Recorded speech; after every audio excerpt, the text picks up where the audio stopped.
প্রিয় শিক্ষার্থী, তোমরা যদি ম্যাজিক প্রিপোজিশন শিখতে চাও তাহলে অবশ্যই আমার মতো একটি সার্কেল এঁকে নাও, এরকম একটি বৃত্ত এঁকে নাও, আর তারপরে আমার সাথে সাথে এই ম্যাজিক প্রিপোজিশন প্র্যাকটিস করো।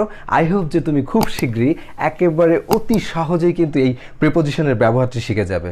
সো চলো আজকে প্রিপোজিশন নিয়ে আলোচনা করা।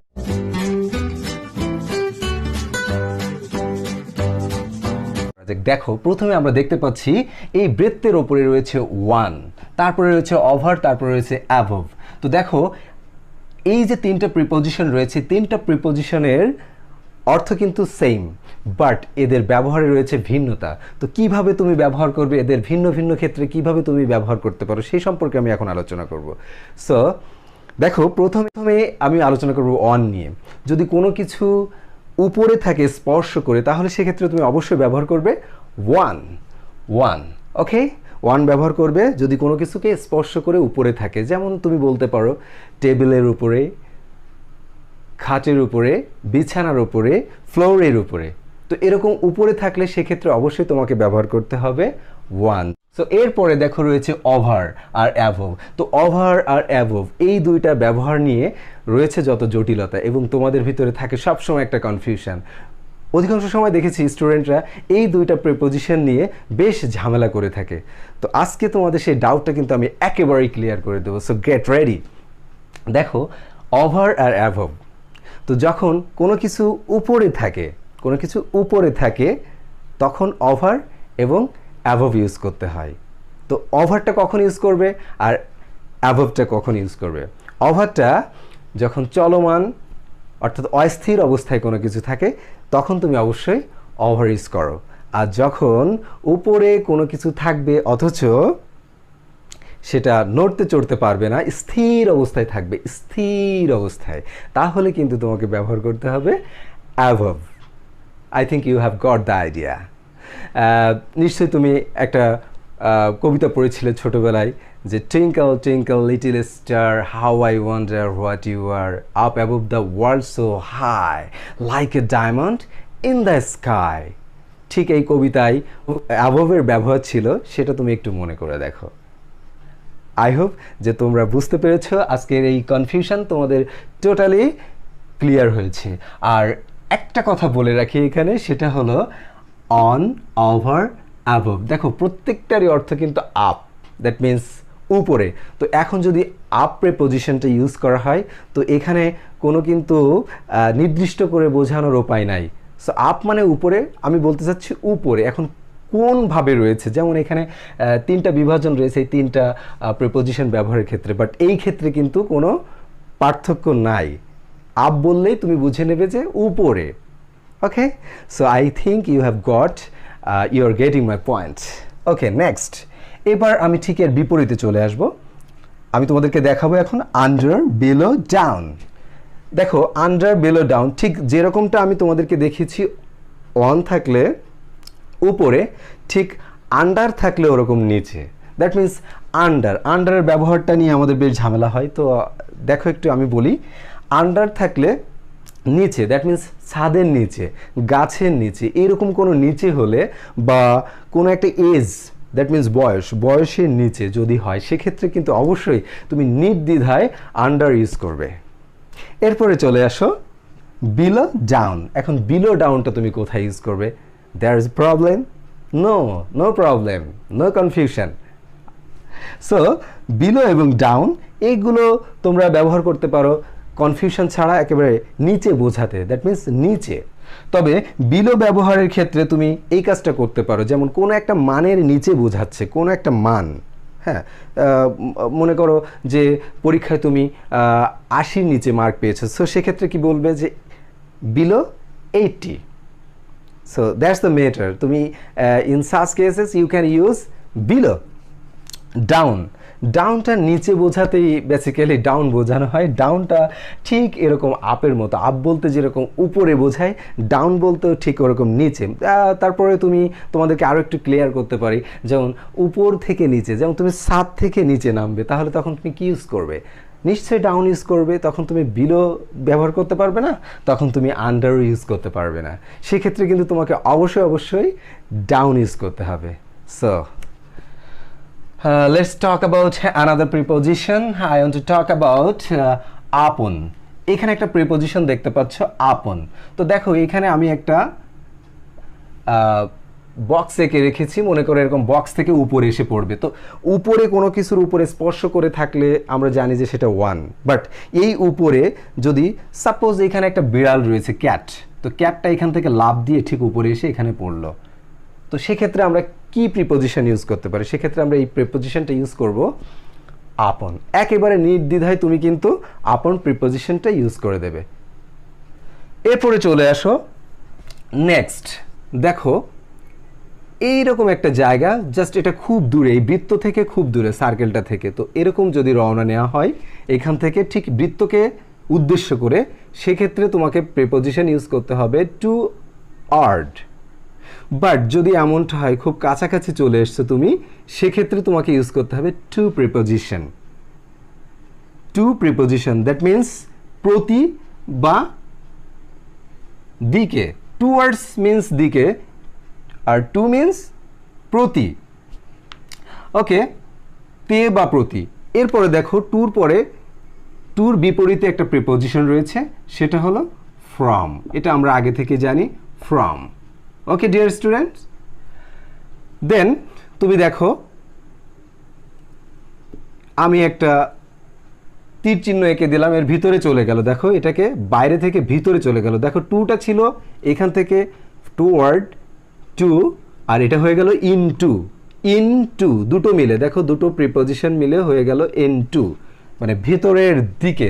দ্যাট মিনস দেখো যখন রূপের পরিবর্তন হয় তখনই কিন্তু ইন টু ইউজ করা হয়।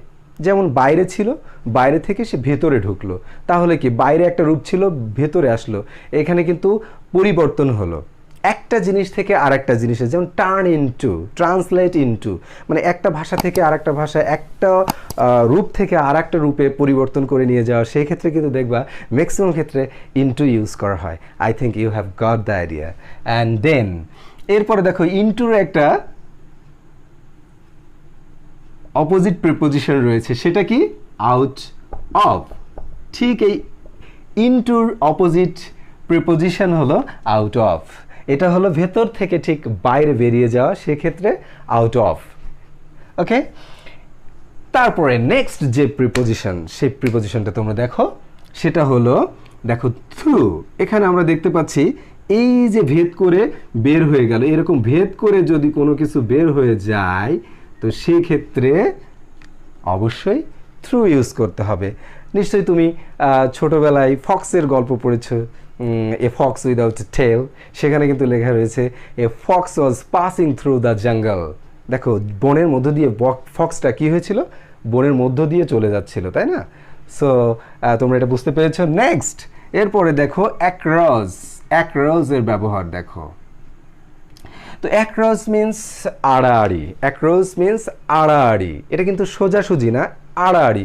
আড়াআড়িভাবে যদি কখনো তুমি মনে করো তোমার অর্থ প্রকাশের ব্যাপার আসে, বা কোনো বাক্যে যেখানে তোমাকে প্রিপোজিশন ইউজ করতে হবে, কারেক্ট প্রিপোজিশন, তো সেই ক্ষেত্রে কিন্তু তোমাকে এই জিনিসটা খেয়াল রাখতে হবে যে আড়াআড়ি অর্থ বোঝাচ্ছে কিনা। যদি আড়াআড়ি অর্থ বোঝায় তাহলে সেখানে কিন্তু অবশ্যই তোমাকে অ্যাক্রস প্রিপোজিশন ইউজ করতে হবে। সো নেক্সট এরপরে দেখো যদি এমন হয় কখনো যে ভেতরে অবস্থিত আছে, একেবারে ভেতরে অবস্থিত আছে, যেমন আমি একটা রুমের মধ্যে আছি, এখন এই রুমের মধ্যে যেহেতু অবস্থিত আছি, এটা কিন্তু ইন। আমি যে রুমের ভিতরে আছি, এই রুমের ভিতরে থাকা এটাকে বোঝাচ্ছি ইন। তো ইন সম্পর্কে আসলে তোমাদের একটা ভালো আইডিয়া রয়েছে, কারণ ইন সম্পর্কে কিন্তু তোমরা প্রায় আলোচনা শুনে থাকো। ম্যাজিক রুলের ম্যাজিক কিন্তু তোমরা দেখতে পাচ্ছ। সো নেক্সট বোঝার চেষ্টা করো। এবার দেখো, এইবার আমরা দেখব শুধু আউটের ব্যাপার। বাইরে যদি থাকে তাহলে সেক্ষেত্রে কিন্তু আউট, বাইরে থাকলে সেক্ষেত্রে আউট। আচ্ছা, এরপরে আসো, এবার দেখো ইনসাইড। এখন এখানে একটা question, you have a lot of question in your mind, যে ইন আর ইনের ব্যবহার নিয়ে। সো ইন আর ইনসাইডের ব্যবহার নিয়ে, আসলে ইন বলতে তো ভেতরেই বোঝায়, ভিতরে আছে, মধ্যে, ওকে, বাট প্রবলেমটা কোথায়, ইনসাইড। যখন ইনসাইডের কথা তোমরা শোনো, আসলে ইন আর ইনসাইড দুইটার মানেই তো ভেতরে, কিন্তু কীরকম ভেতরে? ধরো আমি যে রুমের ভিতরে আছি, এটা ইন, বাট এই রুমের ভিতরে একটা ড্রয়ার আছে, একটা টেবল আছে, সেই টেবলের মধ্যে, টেবলের একটা ড্রয়ার আছে, সেই ড্রয়ারের মধ্যে মনে করো একটা পেন আছে। সো ওই পেনটা, তাহলে সেক্ষেত্রে আমরা কী করব? সেক্ষেত্রে কি বলবো যে inside the room there is a pen inside the room. Inside the room বলতে কি, রুমের মধ্যে কোনো একটা বক্স আছে, সেই বক্সের মধ্যে এই পেনটা আছে। নিশ্চয়ই তোমরা বুঝতে পেরেছো। এইরকম কোনো ক্ষেত্রে তোমাদেরকে ইউজ করতে হবে ইনসাইড। আরও উদাহরণ যদি নাও, ধরো এই রুমের ভিতরে একটা বাক্স আছে, তো সেই বাক্সের মধ্যে একটা শার্ট আছে, সো সেক্ষেত্রে তোমাকে ইউজ করতে হবে অবশ্যই ইনসাইড। ওকে, আমি আশা করি যে তোমরা বুঝতে পেরেছো। নেক্সট, এরপরে আসো,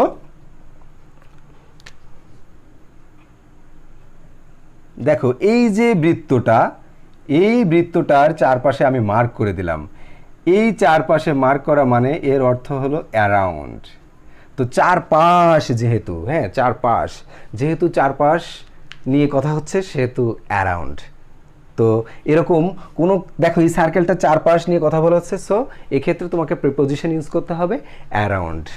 তো এই যে ম্যাজিক স্ট্রাকচার এবং ম্যাজিক সার্কেলের মাধ্যমে তুমি কিন্তু এতগুলো প্রিপোজিশনের সুন্দর একটা বেসিক আইডিয়া পেয়েছো। এর থেকে আর সহজ আলোচনা কিন্তু হয় না। সো এবার চলে যাব আমরা উদাহরণে। তোমাদের জন্য বেশ কিছু এক্সাম্পল রেখেছি এবং সেখানে আমরা একটু প্র্যাকটিসও করব। ওকে, প্রিয় শিক্ষার্থী বন্ধুরা, there are some practical examples and we need to practise them, so let's go. Dear student, তোমরা একটুখানি ভাবো, দেখো রয়েছে একটা এক্সাম্পল রয়েছে, put the book dash the table. এক্ষেত্রে তুমি কি প্রিপোজিশন ইউজ করবে? Put the book dash the table. Just think about it. এখানে নিশ্চিত বোঝা যাচ্ছে ওয়ান, টেবলের উপরে একটা বই রাখা আছে, বই রাখো, put the book on the table. এরপরে দেখো দ্য ক্যাট স্প্র্যাং, স্প্র্যাং মানে হলো লাফিয়ে চলা, ওকে, দ্য টেবল, এখানেও টেবল আছে, দ্য ক্যাট স্প্র্যাং তার মানে লাফিয়ে গেল। দেখো লাফিয়ে গেলে সেক্ষেত্রে কি হবে, আমরা দেখেছিলাম আপন। সো এখানে প্রিপোজিশনটা কি হবে বলতে পারবে? অবশ্যই আপন। সো এখানে প্রিপোজিশনটা হবে আপন। নেক্সট, 3 নম্বর এক্সাম্পলটা তোমরা একটু দেখো। 3 নম্বর এক্সাম্পলে রয়েছে the fan is moving dash the head. ফ্যানটা ঘুরছে, তার মানে চলমান আছে, চলমান অবস্থায় থাকলে, এবং বোঝা যাচ্ছে যে মাথার উপরে, তো চলমান অবস্থায় থাকলে আমরা জানি যে সেখানে প্রিপোজিশন হিসেবে অবশ্যই ওভার ইউজ করতে হবে। সো এখানে কি প্রিপোজিশন ইউজ করবে? ওভার। এর পরেরটা দেখো, তোমাদের জন্য একটু তোমরা ভাবো, the light is just dash my head. মাথার উপরে লাইট, তো মাথার উপরে লাইট থাকলে নিশ্চয়ই লাইটটা ঘুরে ঘুরে আলো দিবে না, লাইটটা স্থির অবস্থায় রয়েছে। তো স্থির অবস্থায় থাকলে সেক্ষেত্রে তুমি কি করবে? সেক্ষেত্রে তোমাকে কোন প্রিপোজিশন বসাতে হবে? Just think about it a little bit, think a little please. I think you have got the idea. Yes, এখানে প্রিপোজিশন বসবে জাস্ট অ্যাবভ। Okay, next 5। এবার তোমাদের জন্য 5। তো দেখো he is entering the room আছে, তো নিশ্চয়ই রুমের মধ্যে প্রবেশ করতেছে। তো রুমের ভিতরে প্রবেশ করলে সেক্ষেত্রে তুমি কোন প্রিপোজিশন ব্যবহার করবে এটা তো তুমি জানো। সো আই থিঙ্ক যে এটা নিয়ে তোমাদের কোনো কনফিউশন নাই। নিঃসন্দেহে এখানে তুমি ইনটু বসিয়ে দাও একেবারে। হি is entering into the room, রুমের মধ্যে প্রবেশ করছে সে। A fox was walking. 6, number 6. 1, 2, 3, 4, 5, 6. A fox was walking dash the jungle. তাহলে একটু আগেই আমি কিন্তু আমার আলোচনায় বেসিক ম্যাজিক প্রিপোজিশনের আলোচনায় কিন্তু আমি বলেছিলাম যে একটা ফক্স বনের মধ্য দিয়ে হেঁটে যাচ্ছিল। তো বনের মধ্য দিয়ে ভেদ করে কোনো কিছু চলে গেলে, বা কোনো একটা জায়গা দিয়ে ভেদ করে কোনো কিছু চলে গেলে, সেক্ষেত্রে প্রিপোজিশন হিসেবে তোমাকে ইউজ করতে হবে থ্রু। ওকে, তুমি চিন্তা না করে একেবারে এখানে প্রিপোজিশন থ্রু ইউজ করে দাও। এরপরে দেখো 7, এক্সাম্পল নাম্বার 7, এখানে রয়েছে স্বাধীন is reading story book dash a mango tree dash a mango tree. এখানে আমি একটা প্রোনাউন্সিয়েশন তোমাদের ক্লিয়ার করে দিই। দেখো আমি যখন বাক্যের শুরুতে এ ছিল তখন আমি উচ্চারণ করেছিলাম এ, বাট বাক্যের মাঝে যখন এ রয়েছে তখন কিন্তু এটার প্রোনাউন্সিয়েশনটা ঠিক আমি এভাবে করছি আ। যেমন বিষয়টা তুমি যদি একটু ভালো করে খেয়াল করো, স্বাধীন is reading story book dash a mango tree. তাহলে এখানে আমরা কি বলতে পারি যে ছাদের নিচে, গাছের নিচে, সেক্ষেত্রে কোন প্রিপোজিশন ইউজ করার কথা ছিল?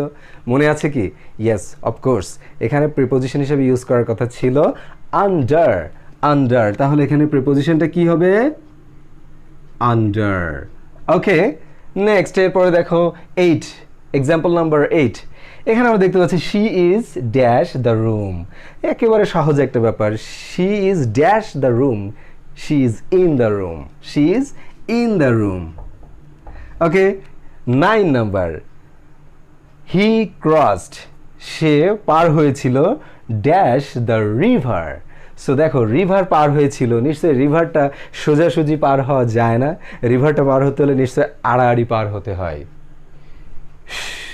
ওকে, সো আড়াআড়ি যেহেতু পার হতে হবে তাহলে এখানে হবে অ্যাক্রস। অ্যাক্রস, তাহলে হি ক্রসড অ্যাক্রসড দ্য রিভার।